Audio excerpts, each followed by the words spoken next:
Bismillahirrahmanirrahim. Assalamualaikum warahmatullahi wabarakatuh. Kembali lagi dengan saya Muhammad Fahri Aditama dengan NIM 240701600050. Saya dari jurusan Psikologi, Fakultas Psikologi dan Kesehatan UIN Wali Songo, Semarang. Jadi, pada kesempatan kali ini saya akan membahas materi tentang perkembangan dan masalah dewasa tengah, yaitu hubungan dengan keluarga, konflik perkawinan. Jadi, materi saya kali ini diambil dari artikel yang berjudul Pola Penyesuaian Perkawinan pada Periode Awal, yang dimana artikel ini bertujuan untuk menjelaskan tentang pola penyesuaian perkawinan pada periode awal dengan menggunakan metode penelitian, observasi, dan wawancara. Hasil penelitian menunjukkan bahwa masing-masing pasangan, baik suami ataupun istri, merasa kaget atas perubahan sikap yang terjadi pada pasangannya, terutama di awal perkawinan. Pada artikel ini juga terdapat pola-pola penyesuaian perkawinan pada periode awal dan juga faktor pendorong sekaligus penghambat pola penyesuaian perkawinan periode awal. Langsung saja memasuki pola penyesuaian yang pertama, yaitu ada fase bulan madu, yang dimana pada fase ini para pasangan tidak berusaha untuk menunjukkan perbedaan yang ada, tetapi saling menutupi kelemahan masing-masing dan mengabaikan adanya kekurangan pasangan. Nah, jadi pada fase bulan madu ini, yang dimana para pasangan itu memiliki tujuan yang sama, yaitu untuk saling membahagiakan satu sama lain. Namun, ia akan menutupi kekurangan dan kelemahan yang ia punya dan juga akan mengabaikan adanya kekurangan yang dimiliki oleh pasangan kita. Jika dianalogikan kepada hubungan yang masih PDKT, ini merupakan hal yang hampir sama ya.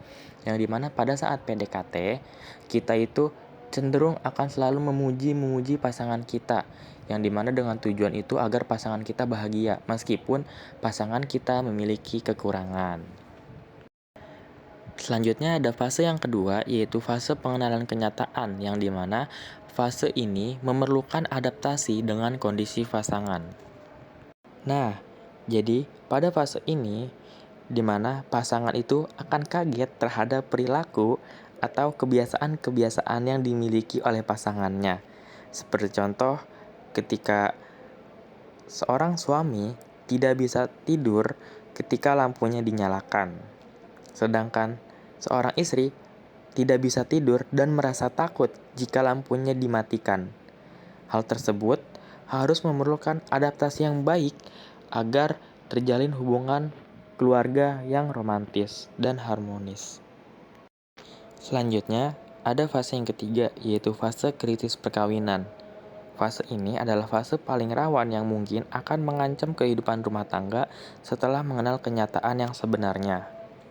Nah, jadi fase ketiga ini merupakan fase lanjutan dari fase yang kedua, yang dimana jika kita sudah dapat beradaptasi dengan kebiasaan yang dimiliki oleh pasangan kita, maka di fase ketiga ini merupakan fase munculnya masalah-masalah baru, seperti perbedaan pola asuh anak, hubungan seksual, dan juga dari segi ekonomi, yang dimana masalah-masalah ini akan sangat rumit dan akan sangat sulit diselesaikan apabila sudah ada campur tangan dari orang lain ataupun dari keluarga salah satu pasangan.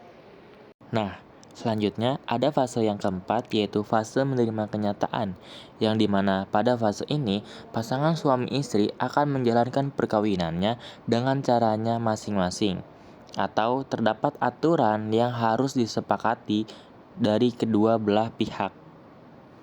Nah, jadi pada fase keempat ini, di mana pasangan itu sudah mulai terbiasa terhadap kebiasaan ataupun perilaku yang dimiliki oleh pasangan kita, dan juga akan menyelesaikan masalah dengan caranya masing-masing ataupun dengan kesepakatan dari kedua belah pihak.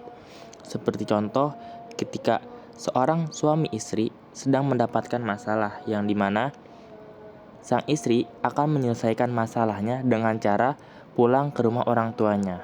Seperti itu. Selanjutnya, ada fase yang terakhir yaitu fase kebahagiaan sejati, yang dimana pada fase ini, pasangan suami istri sudah menyadari bahwa perbedaan bukanlah penghalang untuk mencapai tujuan jangka panjang dalam perkawinan dan mendapatkan kebahagiaan. Nah, jadi pada fase ini dimana itu pasangan suami istri sudah menyadari bahwa perbedaan ataupun masalah-masalah yang muncul bukanlah penghalang bagi mereka untuk mencapai tujuan jangka panjang dalam perkawinannya untuk mendapatkan kebahagiaan, dan juga mereka akan menghadapi masalah yang ada dengan caranya mereka sendiri-sendiri ataupun dengan kesepakatan dari kedua belah pihak. Selanjutnya, ada kasus-kasus rumah tangga yang dimana mereka sudah mengalami 5 fase yang tadi sudah saya jelaskan. Yang dimana kasus pertama ini, Eka telah menikah selama 7 tahun. Eka menikah saat berusia 19 tahun dan suaminya berusia 27 tahun, telah memiliki seorang anak. Pada awal pernikahan, ekonomi tidak menjadi persoalan, hanya masalah kebiasaan Eka yang sulit untuk bangun pagi. Ketidakcocokan dengan keluarga suami, mertua, dan suaminya yang sering tidak menghargai. Setelah menikah, masalah yang muncul adalah perbedaan pengasuhan anak. Suaminya mendidik dengan lembut, sedangkan dirinya mendidik dengan cara yang kasar. Eka juga memiliki kebiasaan menuntut suaminya, sedangkan suaminya juga tidak perhatian dengan Eka. Nah, strategi yang digunakan adalah saat terjadi konflik, Eka pulang ke rumah orang tuanya. Namun lambat laun, itu tidak dilakukan lagi. Membuka komunikasi dengan suami merupakan cara yang dipilih oleh Eka untuk menyelesaikan suatu masalah. Selanjutnya, ada contoh kasus yang kedua. Saat ini, pernikahan Esti telah berusia 5 tahun. Esti menikah pada usia 26 tahun setelah menyelesaikan studi S2 dan suaminya 32 tahun setelah menyelesaikan studi S1. Keduanya telah memiliki 2 anak. Keduanya menikah setelah berpacaran selama studi S1. Meski keduanya memiliki latar belakang agama dan status sosial yang tidak jauh berbeda, pada awalnya pernikahan keduanya ditentang karena jarak asal yang cukup jauh dari asal Esti.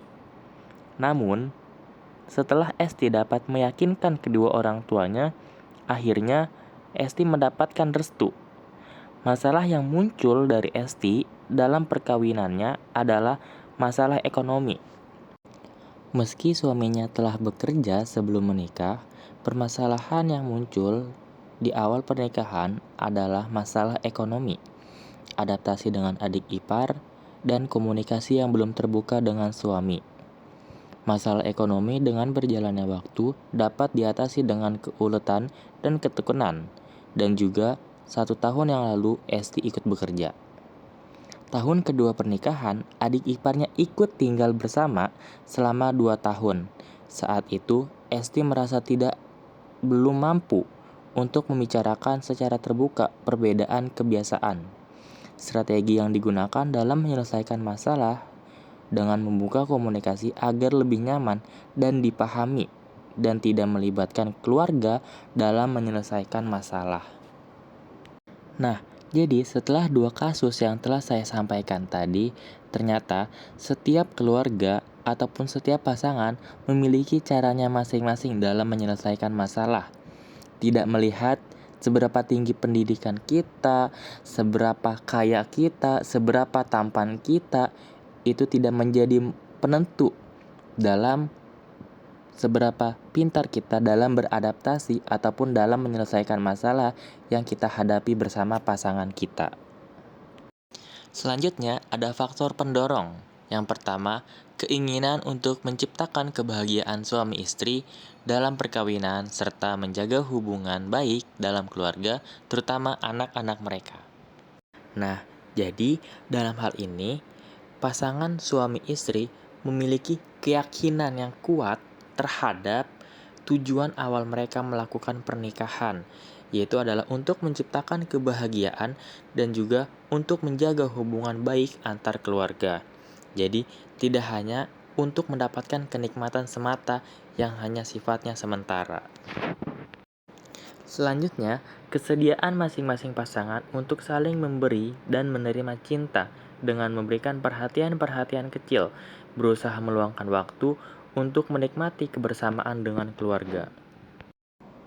Faktor pendorong selanjutnya yaitu cara kita mengekspresikan afeksinya pada pasangan. Caranya bisa dengan mengungkapkan rasa sayang secara verbal, seperti mempunyai panggilan khusus, panggilan sayang pada pasangan kita, atau lewat tindakan seperti membantu mengerjakan tugas rumah tangga, ataupun menghargai ataupun memuji hal-hal kecil yang telah dilakukan oleh pasangan kita. Selanjutnya ada faktor penghambat yang dimana yang pertama ada tidak bisa menerima perubahan sifat dan kebiasaan pasangan sejak awal pernikahan.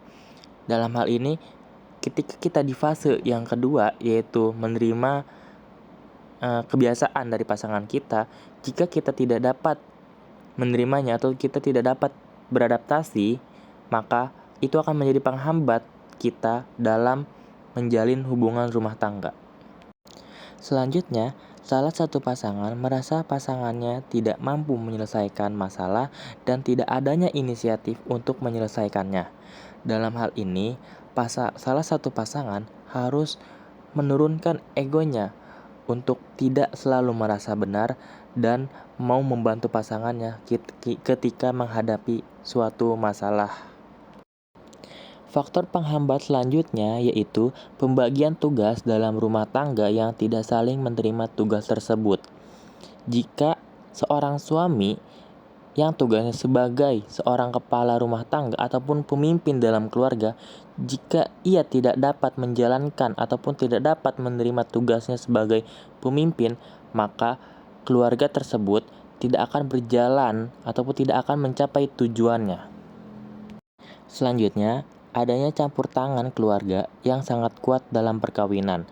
Dalam hal ini termasuk ke fase yang ketiga yang tadi sudah saya jelaskan, yang dimana jika keluarga ataupun salah satu ataupun pasangan ketika sudah sedang menghadapi permasalahan dan ada campur tangan dari pihak ketiga seperti kerabat ataupun keluarga, yang dimana itu akan sangat sulit diselesaikan ketika sudah ada campur tangan dari orang ketiga. Faktor penghambat selanjutnya yaitu kembalinya pasangan saling mengukuhkan pendapat dan pemikirannya. Dalam hal ini, ego dari masing-masing pasangan kembali naik, yang dimana pengen selalu merasa benar dan tidak merasa kalah, yang dimana hal tersebut akan menjadi penghambat dalam hubungan rumah tangga. Nah, jadi setelah apa yang saya bahas tadi, maka tingkat pendidikan, kekayaan, usia pacaran, dan kondisi fisik tidak menjamin seseorang mampu untuk menyesuaikan diri dalam berumah tangga. Karena dalam penelitian masih banyak masyarakat yang sulit menyesuaikan diri terhadap kondisi pasangannya. Namun, penyesuaian diri dapat dilakukan dengan masing-masing pasangan mengingat tujuan awal melakukan pernikahan. Selanjutnya ada Unity of Science yang diambil dari Quran surat Ar-Rum ayat 21 yang berbunyi A'udzu billahi minasyaitonir rajim. Bismillahirrahmanirrahim. Wa min ayatihi an khalaqalakum min anfusikum azwajan litaskunu ilaiha wa ja'ala bainakum mawaddatan wa rahmah. Inna fi dzalika laayatil liqaumin yatafakkarun.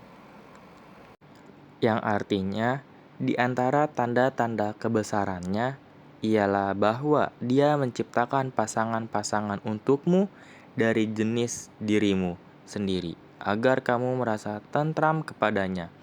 Dia menjadikan di antaramu rasa cinta dan rasa kasih.